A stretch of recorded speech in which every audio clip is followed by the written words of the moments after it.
اپنے بچوں کو عزت نفس کو، تم کل کو باپ بننے والے ہو، تمہاری کل شادیاں ہونے والی ہیں، یہ ماں بننے والی ہیں، تم باپ بننے والے ہو۔ اللہ کے واسطے یہ جو ہمارا تعلیمی نظام ہے اس نے ہمارے بچوں کو پاگل کر دیا ہے۔ 3 سال کے بچے کے اوپر بستہ لادنا یہ اس کو تباہ کر دینا ہے، اس کے سارے نیورون ہی جل جاتے ہیں۔ اور 3 سال کے بچے کو ماں کی گود چاہیے، اسکول نہیں چاہیے۔ میرے نبی نے کہا 7 سال تک نماز بھی نہ کہو، تو کیا کرو؟ وقت دو، محبت دو، عزت دو، احترام دو۔ 7 سال میں ہر شے بھر جائے گی، پھر واپس تمہیں کرے گا، ساری زندگی تمہیں واپس کرے گا۔ ہمارے آج کل کے جو نوجوان والدین ہیں، ایک تو ان پر اسکول کا فوبیا سوار ہے، دوسرے سے موبائل کا عذاب سوار ہے۔ بچہ بات کرتا ہے، ماں موبائل میں لگی ہوئی، کوئی ڈرامہ ویکھی جاتی، ہاں بکو کیا کہتے ہو، سن رہی ہوں، وہ وہیں فوت ہو جاتا ہے۔ بیوی بات کرنے لگتی ہے اور میاں صاحب فون میں لگ جاتے، میاں صاحب بات کرنے لگتے ہیں، بیگم فون میں لگ جاتی۔ یہ تو ہماری زندگی اتنی لائف کوالٹی گندی ہو چکی ہے کہ انہیں کھانے پر بھی سکون نصیب نہیں، کھانے پر بھی کاروبار کر رہے ہوتے، بھلا روٹی کھا رہے ہو زہر کھا رہے ہو، چلو ایویدو گنجا، ٹوائلٹ میں ٹیلی فون سن رہے ہوتے، 2 آوازیں آ رہی ہوتی ہیں وہاں۔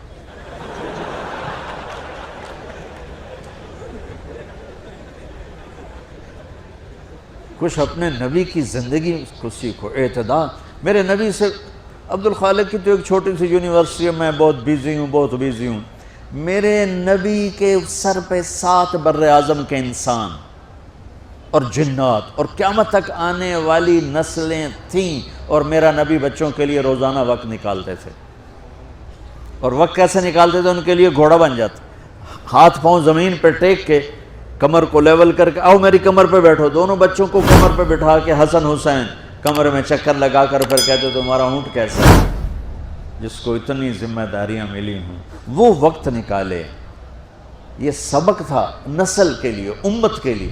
پھر دونوں بھائیوں کو اتار کے اکیلی زینب کو بٹھا کے چکر لگاتے، جھولے جھولاتے، کشتی کراتے، خود کشتی کرتے، ان کے ساتھ کھیلتے بچوں۔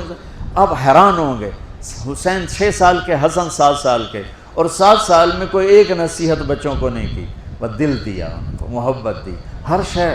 آج کل کے ماں کو عام ایک مثال سے بات عرض کرتا ہوں جو بہت آسانی سے سمجھ میں آ جائے گی۔ یہ جو ٹیلی فون ہوتے ہیں، مجھے تو ذرا وہ بند کرنا اور وہ آتا ہے، سننا آتا ہے، لیکن اس میں ایک بلوٹوتھ ہوتا ہے جو سنتا رہتا ہوں۔ اگر وہ آف ہو تو کوئی ڈیٹا شفٹ ہوگا؟ لگے رہو ساری رات لگے رہو۔ اسے آن کرو گے تو ڈیٹا شفٹ ہوگا۔ آج کل کے والدین نے اپنے بچوں کو بلوٹوتھ آف کیا ہوگا اور ڈیٹا شفٹ کرنا چاہتے ہیں، وہ کیسے شفٹ ہوگا؟ وہ کبھی اوپر سے گزر جائے گا، کبھی ادھر سے گزر جائے گا، کبھی ادھر سے گزر جائے گا۔ شدت، سختی، ڈانٹ ڈپٹ، طنز تانے۔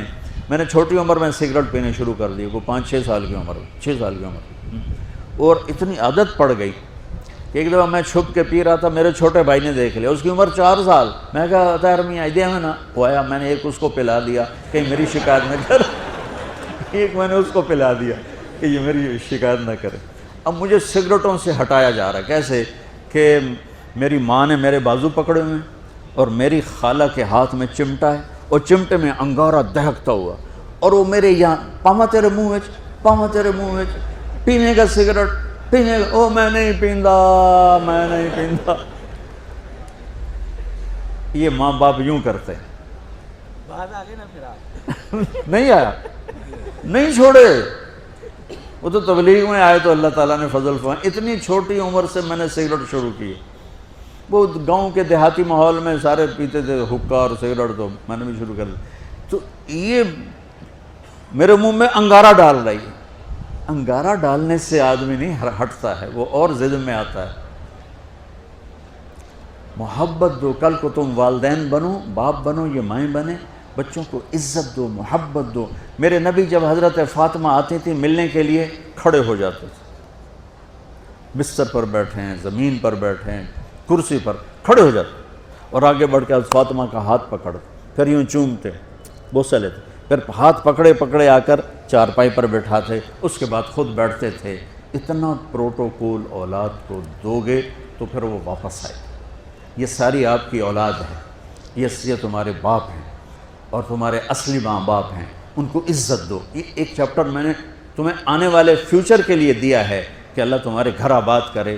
تو یاد رکھنا, گھروں کی آبادی کا تعلق شکل صورت سے نہیں, ڈگری سے نہیں, پیسوں سے نہیں, سونے چاندی سے نہیں, اللہ کی قسم صرف آپ کے اخلاق کے ساتھ. اگر آپ کے اخلاق اچھے ہوں گے آپ کا گھر ہمیشہ آباد رہے گا. اگر آنے والی لڑکی کے اخلاق اچھے ہوں گے گھر ہمیشہ آباد رہے گا. اگر زبان کا بول زہریلا ہو گیا زندگی برباد ہو جائے.